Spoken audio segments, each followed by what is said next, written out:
नमस्कार मित्रांनो, स्वागत आहे तुमचं दादा सीईटी वाला या यूट्यूब चॅनलवरती। मित्रांनो, रजिस्ट्रेशन, डॉक्युमेंट व्हेरिफिकेशन या सर्व गोष्टी आपल्या झालेल्या आहेत। आता इथून पुढे आपले काय येणार, रँक येणार आहे, त्याचबरोबर एक प्रोव्हिजनल रँक, नंतर फायनल रँक येणार आहे, त्यानंतर आपली कॅप राउंडची प्रोसेस सुरू होणार आहे। कॅप राउंडच्या प्रोसेसमध्ये सगळ्यात महत्त्वाची गोष्ट जी काय आपली कॉलेजची लिस्ट बनवायची कशी याचा आपण थोडा एक व्हिडिओ बघूया। Percentile, branch, college, cut off या चार गोष्टी खूप महत्त्वाच्या आहेत, कारण की आपल्याला जे काही पर्सेंटाइल पडलेले आहेत त्यानुसारच आपल्याला कॉलेज भेटणार आहे, बरोबर। ब्रांच डिसाइड करायची, ब्रांचचा व्हिडिओ आपण या अगोदर अपलोड केलेला आहे, तो व्हिडिओ बघा, त्यानुसार ब्रांच डिसाइड करा आणि मग त्यावरून आपल्याला लक्षात येऊन जाईल की आपल्या पर्सेंटाइलला आपल्याला कॉलेजमध्ये कोणती ब्रांच भेटते। त्याचबरोबर कट ऑफ पण आहे। कट ऑफ म्हणजे काय की आपल्या पर्सेंटाइल नुसार, प्रिव्हियस इयर नुसार त्या कॉलेजमध्ये त्या कट ऑफला कोणती ब्रांच भेटलेली आहे, आपल्याला कोणतं कॉलेज भेटतंय, ब्रांच कोणती भेटतंय, या सर्व गोष्टी आपल्याला कळून जातील। आता त्याचबरोबर आपल्याला या सर्व गोष्टी कळाल्या, आपल्याला ब्रांच कळाली, आपल्याला कॉलेज कळालं, त्यावरून आपल्याला आपण इंजिनिअरिंग करतोय, आपल्याला काय करायचंय, आपले प्लेसमेंटसाठी त्या कॉलेजमध्ये अपॉर्च्युनिटीज किती आहेत या सर्व गोष्टी चेक करायच्या। त्यानंतर कॉलेजचा चॉईस कोड काय, बरोबर। आता एक उदाहरण देऊन सांगतो, पीसीसी अकोर्डी, त्याचबरोबर पीसीसी रावेत। भरपूर मुलांचं कन्फ्युजन होतं, अकोर्डीचा कट ऑफ जो आहे तो खूप आहे, त्यानंतर पीसीसी रावेत आहे त्याचा कट ऑफ कमी आहे।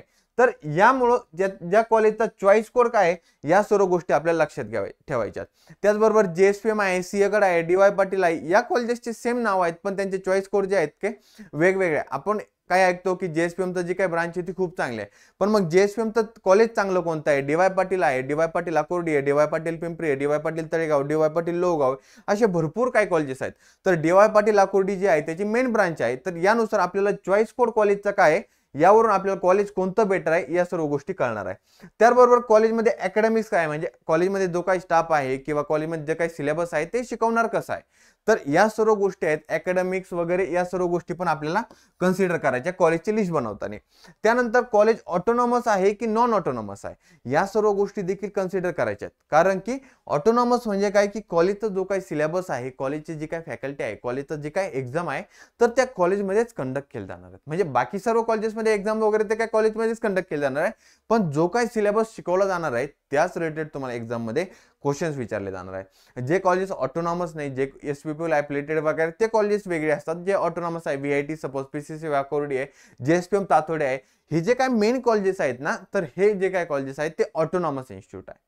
त्याचबरोबर ऑटोनॉमस झालं, त्याचबरोबर आता कॅम्पस कॉलेजचं कॅम्पस कुठे आहे, कॉलेजचं लोकेशन कुठे आहे, या सर्व गोष्टींचं देखील आपल्याला काळजी घेणं आवश्यक आहे। कारण की एखाद्या कॉलेजचा जर कॅम्पस काही थोडा डोंगर भागात वगैरे जर मेन सिटीत जर नसेल तर इन फ्युचर आपल्याला जर एखाद्या क्लास वगैरे करायची अडचण येत असेल, म्हणजे जर काही मुलांचं कसं असतं की मला कोर ब्रांचेसमध्ये इंजिनिअरिंग करायची पण टेकसाठी क्लासेस करून सर्टिफिकेशन करायचे, तर त्या मुलांना जाण्या येण्यासाठी, ट्रॅव्हलिंगसाठी खूप काही अडचण येऊ शकते।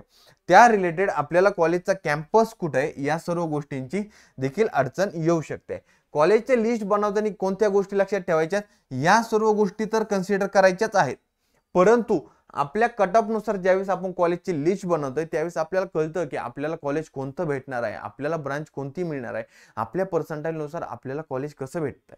त्याचबरोबर जे काय कॉलेजची जी काही साईट आहे, मेन साईट आहे, त्यावर जाऊन चेक करायचं कॉलेजच्या प्लेसमेंट कशा झालेल्या आहेत, कॉलेजचं अकॅडमिक्स कसं आहे, त्याबरोबर कॉलेजमध्ये एक्स्ट्रा पर्टिक्युलर ॲक्टिव्हिटीसाठी आपल्याला भाग घेता येतो की नाही, त्याचबरोबर कॉलेजमध्ये कोणत्या एक्स्ट्रा पर्टिक्युलर ॲक्टिव्हिटीज कॉलेजमध्ये शिकवल्या जात आहेत, या सर्व गोष्टींचा विचार करणं आपल्याला खूप महत्त्वाचं आहे। त्याचबरोबर आता काय करायचंय, आपण ज्यावेळेस कॉलेजची लिस्ट बनवतोय, सपोज आता जेएसपीएम आहे, जेएसपीएम कॉलेज, आपण जेएसपीएम तातोडे जे आहे त्यांची ती मेन ब्रांच आहे, बरोबर। त्यानंतर जेएसपीएम नरे आहे, तर या कॉलेज जेएसपीएम वाघोली आहे, जेएसपीएम हडपसर आहे, त्यानंतर वाघोली आहे, तर या कॉलेजची ज्यावेळेस आपण कॉलेजची लिस्ट बनवतो तर या कॉलेजचा सिक्वेन्स द्यायचा कसा। त्याचबरोबर एसयूआय म्हणजे सिंहगड कॉलेज ऑफ इंजिनिअरिंग आहे वडगावला, त्यानंतर एसकेएन आहे, एनबीएन आहे, तर या कॉलेजचा सिक्वेन्स द्यायचा कसा लिस्टमध्ये। त्यानंतर डीवाय पाटीलचं मी एक्झाम्पल दिले तुम्हाला, एआयसीएसएमएस आहे, एआयसीएसएमएस आयओटी आहे, एआयसीएसएमएस शिवाय आहे, तर या कॉलेजचा ऑप्शन फॉर्ममध्ये सिक्वेन्स द्यायचा कसा, त्यासाठी आपण दादा सीईटी वाला पर्सनल काउन्सिलिंग लॉन्च केली आहे। त्यामध्ये तुम्हाला तुमची कॉलेजची लिस्ट तुमच्या पर्सेंटाइल वाईज, कॅटेगरी वाईज आणि सगळ्यात महत्त्वाची गोष्ट हे सर्व फॅक्टर्स कन्सिडर करून तुम्हाला कॉलेजची लिस्ट बनवली जाणार आहे। त्यामुळं दादा CET वाला पर्सनल काउन्सिलिंग लॉन्च केली आहे. डिस्क्रिप्शन मध्ये मी तुम्हाला लिंक देतोय, नंबर देतोय.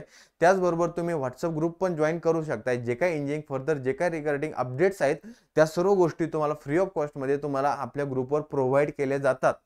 त्याचबरोबर दादा CET वाला पर्सनल काउन्सिलिंगसाठी जर तुम्ही एनरोल असाल तर मी जे काही नंबर दिलेला आहे किंवा जी काही लिंक दिली आहे तो ऑप्शन फॉर्म गुगल फॉर्म तुम्ही फिलअप करा, त्या नंबरवर कॉल करा आणि दादा CET वाला पर्सनल काउन्सिलिंग मध्ये तुम्हाला काय काय गोष्टी दिल्या प्रोव्हाइड केल्या जाणार आहेत या सर्व गोष्टींची माहिती देखील दिली जाणार आहे.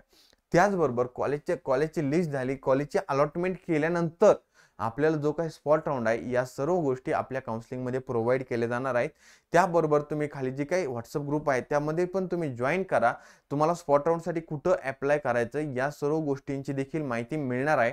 त्याचबरोबर जे काही दादा CET वाला आपलं यूट्यूब चॅनल आहे त्याला सबस्क्राईब करायला विसरू नका, कारण की इंजिनिअरिंग रिलेटेड जे काही तुमचे डाऊट्स असतील किंवा येणारे जे काही अपडेट्स असतील तुम्ही कमेंट सेक्शनमध्ये किंवा मला जे काही डाऊट्स असतील तुम्ही कमेंट सेक्शनमध्ये कळवा. आणि जे काही अपडेट्स आहेत तुम्हाला जर पाहिजे असेल तर दादा CET वाला या यूट्यूब चॅनलला सबस्क्राईब करायला विसरू नका. Thank you so much.